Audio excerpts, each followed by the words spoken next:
اهلا وسهلا بيكم حبايب قلبي، وحشتوني كتير كتير. الكوسه طبعا من الخضار اللي مش كتير مننا بيحبها، او ما بيحبش ياكلها، او ما بيحبهاش يعني عموما في الاكل، وخصوصا الاطفال. لما تقولوا لهم طبعا النهارده الغدا كوسه، بيقولوا لك ايه؟ مش هناكل، مش عايزين ناكل.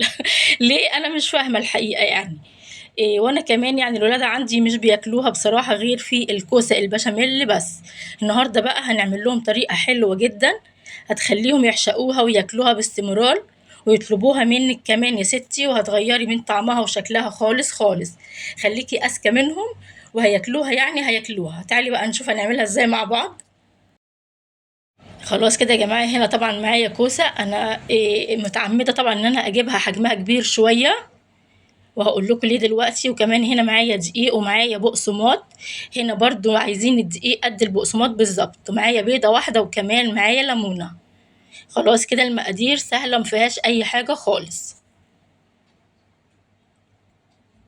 زي ما قلت لكم يا جماعه، انا عايزه حجم الكوسه يكون كبير شويه، علشان طبعا هنشوف مع بعض ليه انا يعني عايزاها كبيره مش عايزاها صغيره. او بالشكل ده. هبدأ طبعا اقطعها بالمنظر ده كده. انا عايزه الكوسه نفسها هقطعها على 3 اجزاء بالطول، علشان طبعا عايزاها تكون يعني محمله شويه، مش عاوزاها تبقى رفيعه قوي. اهو بالشكل ده. نبدأ نكمل الكميه اللي معانا كده. وكمان يا جماعه الكوسه دي من الحاجات اللي لازم نغسلها كويس جدا، لان مهما بتغسليها بيبقى فيها اللي هي الرمله الرفيعه دي، بتبقى غلسه جدا. نغسليها تحت ميه جاريه مره واتنين، علشان طبعا ننضفها خالص، وما تقرش كمان معانا في الاكل، لان في ناس كتير بتشتكي لما بتعملها في المحشي بتقرش معاهم. ده طبعا يرجع لانهم مش منضفينها كويس. خلاص اهي الكوسه بالشكل ده. عايزه اقولك الطبق ده هيبقى حلو جدا وطعمه جميل قوي. ان شاء الله باذن الله الوصفه دي هتعجب الولاد عندك وهياكلوها على طول، مش هيقولوا لك لا ابدا على الكوسه بعد كده.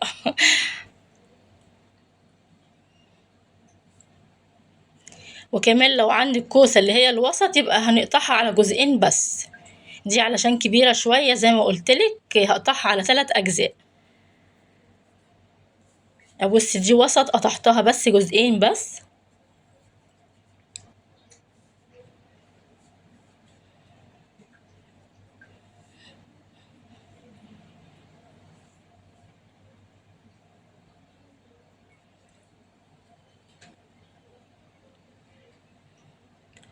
خلاص كده يا بنانيت، ادينا خلصنا الكمية اللي معانا بتاعة الكوسة.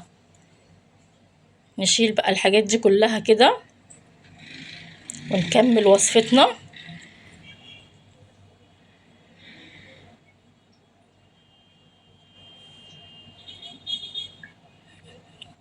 نجيب بس المقادير كده على جنب علشان نوسع بس لنفسنا.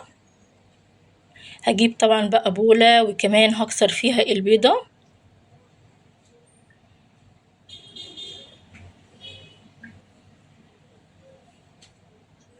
احط لها شوية من الفلفل الاسمر. بصي كأنك بتعملي بانيه عادي جدا، نفس التوابل بتاعتك ونفس كل حاجة بتاعتك اللي انت بتعملي بيها البانيه.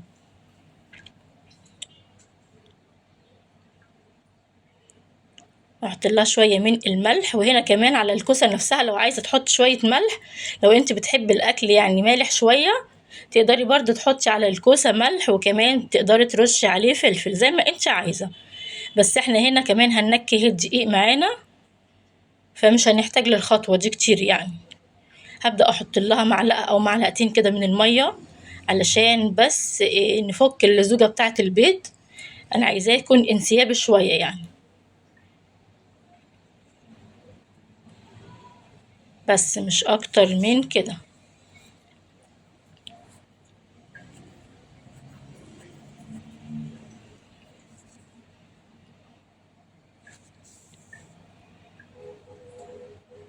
نجيب بقى طبق كده علشان نحط فيه الدقيق والبقسماط. الدقيق قد البقسماط يا جماعة. خلاص كده حطينا البقسماط وحطينا الدقيق، عشان طبعا دول هيعملوا لنا كفر حلو قوي كده فوق الكوسة نفسها، هياخدوا الكوسة في حتة تانية خالص كطعم يعني. هنبدأ بقى نتبله، نحط الملح. هنا بقى اظبطي الملح بتاعك، لو انتي في اللحظة دي ما رشتيش على الكوسة زي ما قلتلك ملح، اظبطي الملح هنا. وكمان شوية من الفلفل الأسمر. عايزة تحطي طبعا روزماري اوكي، عايزة تحطي كمان زعتر براحتك، شوفي التوابل اللي انت بتحبيها وحطيها في اللحظة دي. هنا نحط بقى نص معلقة من الشطة علشان تبقى مشطشطة كده وسبايسي وجميلة. كمان تقدري تحطي بابريكا. ونقلب الكلام ده كله. لو عايزاها مقرمشة زيادة تقدري كمان تضيفي معلقة من النشا، هتخليها لك مقرمشة اكتر. بس هي اوريدي يعني بالبقسماط والدقيق هتعمل كفر كده مقرمش وهتبقى حلوة جدا.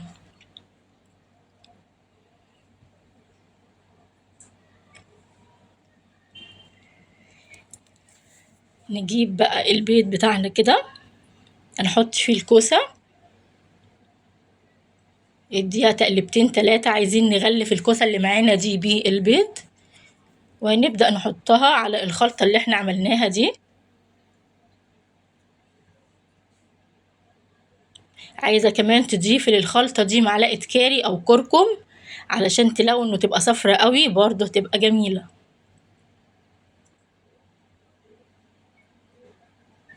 هنبدأ نمرر كده الكوسة زي ما قلت لكم لحد طبعا الكمية اللي معانا دي ما تخلص.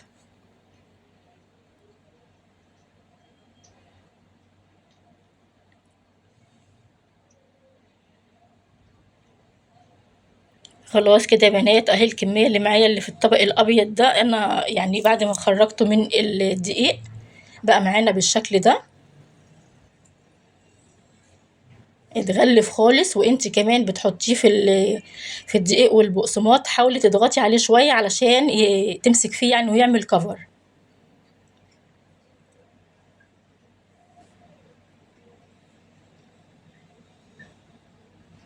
حاولي يعني تغرقيها خالص كده في الدقيق اللي معانا.